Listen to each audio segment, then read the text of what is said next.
വലത്തേക്ക് തൊട്ട് വാലിന് തൊട്ട് അങ്ങനെ നിവർന്ന് കാലൊക്കെ വെച്ച് തൊട്ട്. ഇപ്പം നമ്മൾ മറ്റേ നമ്മുടെ പാതുകാപ്പാണ്, വാള് നമ്മൾ പ്രവർത്തിക്കേണ്ടതാണ്. അപ്പം ഇനി എന്ത് ചെയ്യണം? വലത്തെ കൈയിലാണ് കാലെടുക്കും.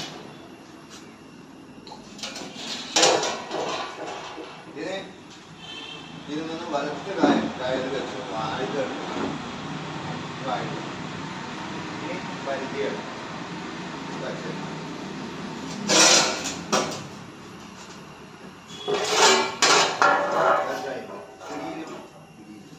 അങ്ങനെ നമ്മൾ ഇങ്ങനെ അങ്ങനെ വെക്കാം.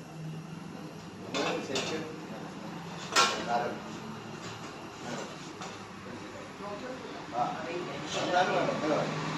ഇനി കുറച്ച് 2 സ്റ്റെപ്പ് കയറി 2